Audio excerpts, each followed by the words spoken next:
bagaimana kans tim nasional Indonesia saat menghadapi tim nasional Qatar U23 nanti. Ada hal yang menarik, pola yang menarik yang diusung Sintayong. Valuasi tim nasional Indonesia itu 88 miliar. Terus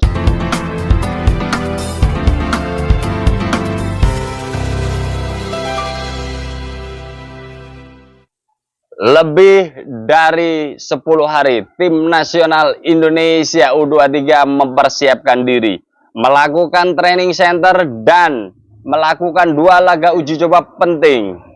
Saatnya sekarang genderang perang ditabuh. Tim nasional Indonesia akan melakoni pertandingan perdana melawan tim tuan rumah Qatar, tepatnya pada tanggal 15 April 2024. Pertanyaannya, siapa saja materi pemain yang dibawa Sintayong? Kenapa Sintayong memilih pemain-pemain ini? Dan yang ketiga adalah bagaimana kans tim nasional Indonesia saat menghadapi tim nasional Qatar U23 nanti. Menarik untuk kita diskusikan berkaitan dengan tim nasional Indonesia karena kita adalah fans tim nasional Indonesia garis keras, ya.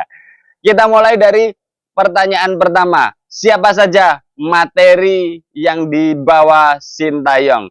Ada 23 nama, daftar pemainnya sudah tidak asing lagi. Teman-teman bisa cari di internet, banyak sekali beredar.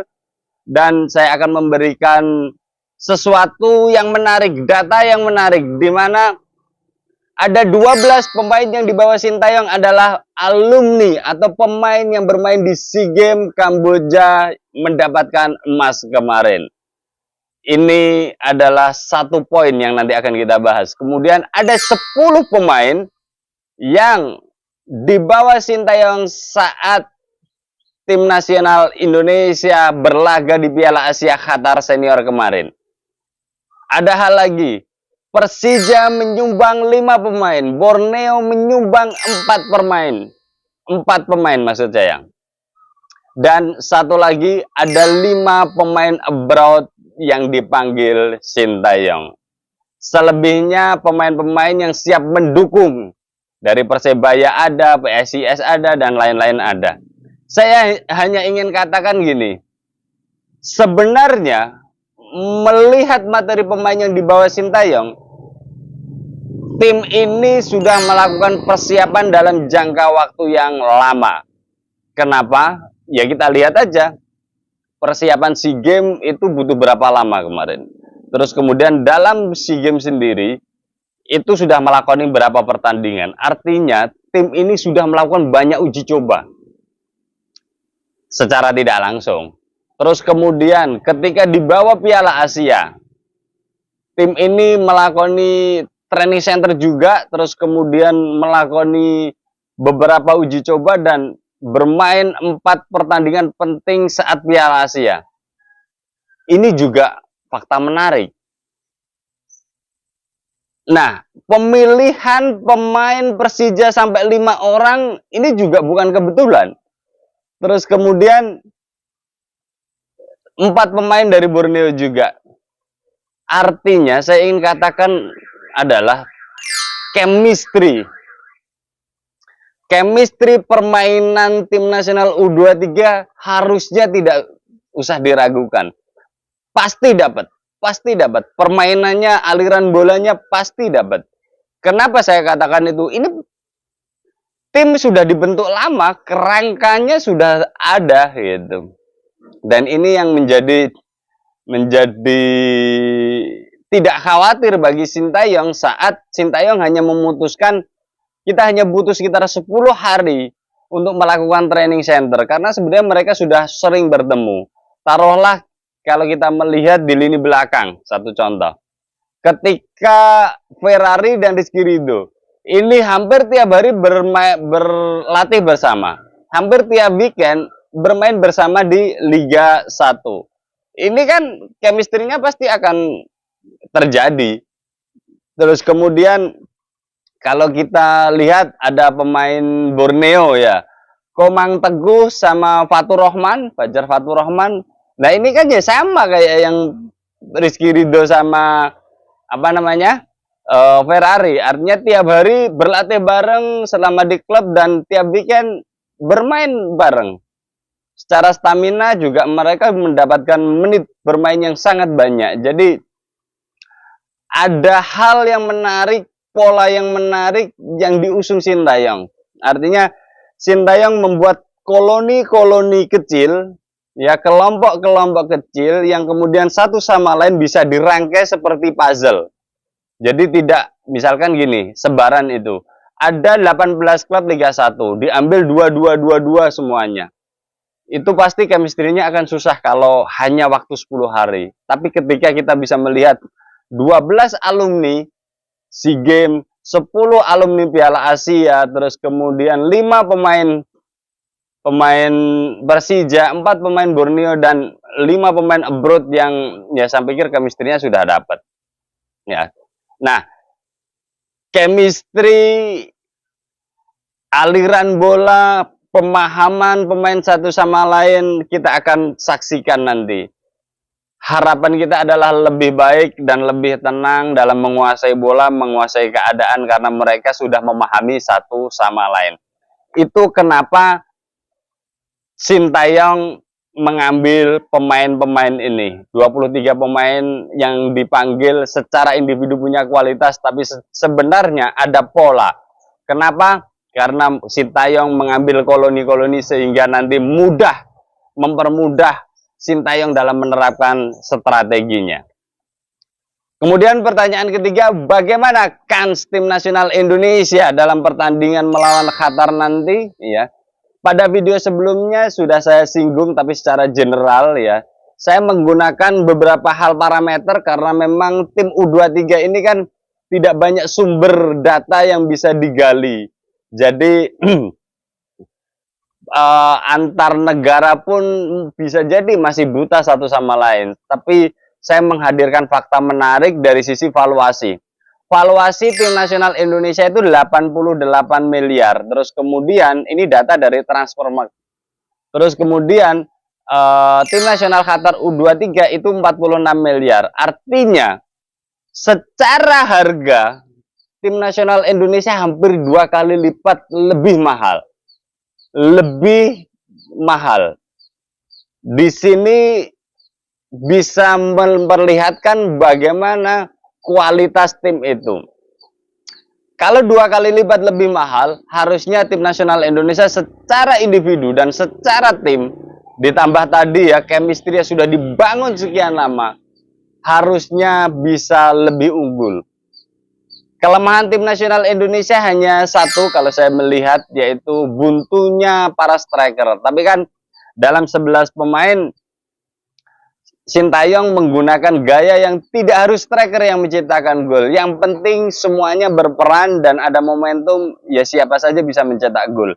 Dari historinya seperti itu. Akan tetapi memang kita harapkan sih, Rafael Struijk atau Ramadan Sananta nanti akan bisa berbuat lebih banyak sehingga gol-gol akan tercipta dari kakinya, kakinya, kepalanya, dan lain sebagainya, sehingga tim nasional Indonesia akan melaju lebih jauh. Itu dari sisi valuasi. Jadi dari sisi valuasi tim nasional Indonesia sangat diuntungkan dengan 88 miliarnya, sementara tim Qatar hanya 46 miliar. Kemudian yang menarik adalah jam terbang, pengalaman. Tim nasional Indonesia dihuni sekitar 12 pemain sampai 13 pemain yang pernah merasakan caps tim nasional Indonesia senior.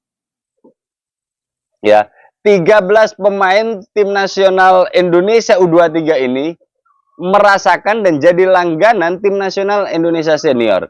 Sedangkan tim nasional Qatar itu hanya 5 pemain yang sampai saat ini dikasih kesempatan untuk memperkuat tim nasional Qatar senior. Artinya ada 13 berbanding 5.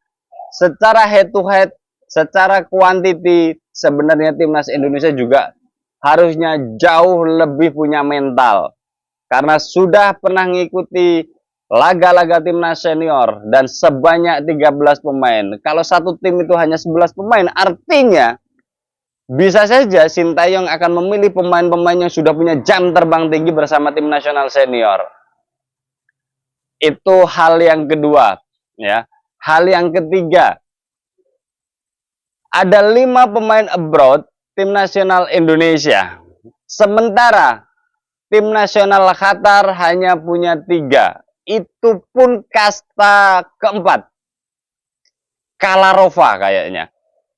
Kasta keempat Liga Spanyol. Ada 3 pemain yang bermain untuk salah satu tim atau klub di Liga Spanyol kasta keempat, dan itu ya satu klub. Ada 3 pemain yang berada di satu klub. Artinya ya ini kayak semacam akademi saja kalau saya melihat. Artinya belum jadi profesional. Beda dengan 5 abroad pemain tim nasional Indonesia atau 5 pemain yang bermain di luar negeri. Ini sudah punya nilai, sudah punya harga, sudah mempunyai kontrak profesional, sehingga ya secara mentality, kualitas individu mereka lebih percaya diri, karena ya sebagai seorang pesepak bola mereka sudah dihargai sebagai seorang profesional. Itu hal ketiga. Terus kemudian keuntungan Qatar satu-satunya adalah hanya sebagai tuan rumah, dan itu saya yakin nanti fans timnas Qatar akan memadati stadion, ya, sehingga nanti akan menjadi pemain ke-12 bagi tim nasional Qatar untuk bisa memberikan support, sehingga nanti pemain-pemain Qatar bisa lebih semangat, energik, dan bisa mendapatkan sesuatu saat lawan tim nasional Indonesia. Akan tetapi tim nasional Indonesia juga punya kekuatan sebaliknya untuk menghadapi pemain ke-12-nya Qatar, di mana jam terbang yang begitu panjang secara mentality saya yakin sudah terbiasa. Di Piala Asia, kualifikasi Piala Asia, terus kemudian kualifikasi Piala Dunia, saya pikir tim-tim ini sering bertanding di luar Indonesia karena turnamennya berada di luar Indonesia, dan level negara yang dilawan pun ya tidak sekedar Laos, Kamboja, Singapura, akan tetapi level-level middle atau topnya negara Asia. Dan di situ jam terbang bersama atau saat bermain dengan tim-tim yang kelasnya hampir sama dengan Indonesia atau di atasnya akan memberikan mentality tersendiri. Jadi dengan beberapa fakta tersebut, ya, harusnya tim nasional Indonesia U23 akan mampu berbicara banyak pada pertandingan 15 April nanti. Minimal saat pertandingan tersebut berjalan, tim nasional Indonesia akan kelihatan menguasai keadaan. Menguasai keadaan belum tentu menguasai bola loh ya. Seperti kita lihat saat tim nasional senior melawan Vietnam, itu kan mengendalikan situasi, mengatasi keadaan, akan tetapi ya ball position dipegang oleh Vietnam. Nah, ini pun sama. Sintayong saya prediksikan akan bisa memegang kendali permainan saat tim nasional Indonesia berhadapan dengan tim nasional Qatar, ya. Terus kemudian itu secara permainan. Terus kemudian secara skor atau nilai, untuk mendapatkan 1 poin hal yang tidak sulit, mudah, saya katakan mudah untuk bisa mendapatkan 1 poin, karena memang bidikan Sintayong kalau saya melihat dari jauh, meskipun tidak dipublikasikan atau tidak diucapkan statementnya secara resmi, saya yakin timnas senior akan membidik kemenangan saat pertandingan melawan Qatar nanti. Kenapa? Karena ya hitung-hitungan lolos, tim nasional Indonesia harus menciptakan atau memetik poin 5-7 poin minimal. Terus kemudian dari situ bermain 3 kali, berarti 2 kali harus mendapatkan poin yang lebih baik. Ya, kalau bisa menang lawan Qatar, lawan Jordania, selesai urusan dan kita persiapkan untuk ke babak 8 besar. Dari hasil uji coba juga menarik sebenarnya catatannya. Tim nasional Indonesia hanya melakukan 2 laga uji coba melawan Arab Saudi, kita kalah 3-1, terus kemudian saat melawan Uni Emirat Arab kita menang 1-0. Nah, begitu juga sebaliknya sebenarnya tim nasional Qatar U23 dalam beberapa kali uji cobanya itu juga mengalami kekalahan. Saat bermain melawan Malaysia, iya, tim nasional Qatar menang 1-0, terus kemudian saat melawan Uzbek itu seri dan kalah, terus kemudian satu lagi saat melawan Cina itu tim nasional Qatar U23 kalah juga. Jadi secara performa tim belum ada fakta yang membuktikan bahwa tim nasional Qatar U23 ini adalah tim nasional yang kuat. Iya, di luar dari tim nasional senior Qatar bermain apik saat turnamen Piala Asia Qatar kemarin, ya. Jadi dari banyak hal yang kita bicarakan ini tadi, saya hanya memberikan gambaran bahwa peluang tim nasional Indonesia menang itu ada. Dan ini harus dimanfaatkan Sintayong, harus dimanfaatkan semua pemain untuk bisa meng-create pertandingan ini untuk menarik ditonton dan mampu memetik kemenangan. Ya, kita doakan saja, kita dukung tim nasional Indonesia. Dan jangan lupa saksikan pada tanggal 15 April nanti tim nasional Indonesia berhadapan dengan tim nasional Qatar U23. Nanti kita akan update lagi jalannya pertandingan dan review pertandingan antara Indonesia melawan Qatar bersama saya Setia Uban. Thanks for watching.